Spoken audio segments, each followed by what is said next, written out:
Ya, assalamualaikum warahmatullahi wabarakatuh. Alhamdulillahirobbilalamin wassalatu wassalamu ala mursalin wa ala alihi washabihi wa ba'du. Ya, saya mati abiyani pemilik selaku pengasih dari pesan Narai Manifida. Dan kami sayangi keluarga saya, teman-teman saya dan saudara-saudara saya. Pada siang hari ini saya akan tasyakan peta imajinasi saya yang berjudul mekanisme pernafasan manusia. Oke, jadi yang pertama adalah mekanisme. Jadi mekanisme pernafasan itu ada dua. Yang pertama ada mekanisme ekspirasi dan mekanisme inspirasi.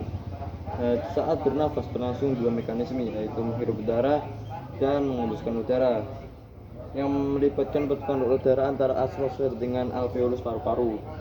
Yang pertama ada pada saat inspirasi, diafragma pada otot dada berkontraksi, volume rongga dada membesar, paru-paru mengembang dan udara masuk ke dalam paru-paru. Jadi inspirasi itu saat kita bernafas, dada kita itu membesar untuk mengambil udara dan masuk ke dalam paru-paru. Setelah itu mekanisme ekspirasi adalah diafragma dan otot dada berelaksasi, volume rongga dada kembali normal, paru-paru kembali normal dan udara keluar dari paru-paru.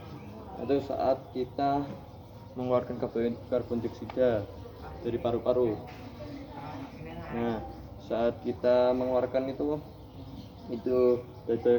paru-paru itu berelaksasi atau mekanik inspirasi. Setelah itu ada frekuensi dari pernafasan. Yang pertama ada umur.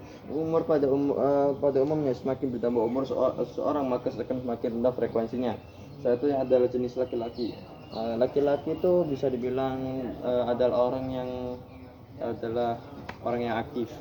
Jadi karena itu laki-laki itu membutuhkan banyak energi, dan laki-laki itu memerlukan oksigen dan produksi CO2 juga lebih tinggi. Setelah itu ada suhu tubuh.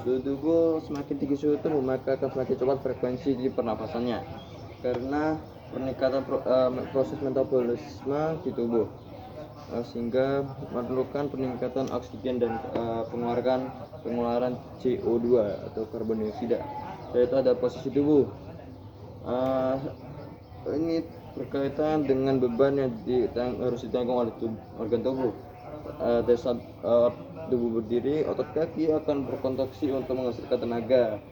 Jika sedang duduk atau berbaring maka tumbuh disangga oleh sebagian besar tubuh. Sebagian tubuh tidak membutuhkan banyak energi, sama dengan demikian frekuensi pernafasan rendah. Setelah itu yang terakhir ada kegiatan atau aktivitas tubuh. Jadi itu kayak orang yang melakukan banyak seperti berjalan, berlari dan lainnya, itu melakukan aktivitas yang tinggi. Karena itu dia itu mempunyai banyak energi dan akan lebih banyak oksigen sehingga frekuensi pernafasan meningkat. Setelah itu ada volume pernafasan. Ada volume yang pertama adalah volume tidal. Volume tidal itu udara yang keluar masuk ke paru-paru saat tubuh melakukan inspirasi atau ekspirasi. Biasanya itu sekitar 500 mili. Jika volume cadangan inspirasi adalah dapat dikeluarkan secara maksimal dari paru-paru setelah melakukan ekspirasi biasa, itu volume cadangan biasanya itu sekitar 1500 mili. Jika cadangan ekspirasi sebesar 150, jadi 1500. Jika volume residu adalah tersisanya di dalam paru-paru meskipun telah melakukan ekspirasi secara maksimal, itu berisi 1000. Jika kapasitas vital paru-paru itu adalah total dari volume tidal, cadangan ekspirasi dan volume cadangan inspirasi, yaitu totalnya ada 3500. Jika total paru-parunya semua itu adalah 4500. Oke, sekian dari presentasi dari saya. Mohon maaf jika ada kesalahan. Wassalamualaikum warahmatullahi wabarakatuh.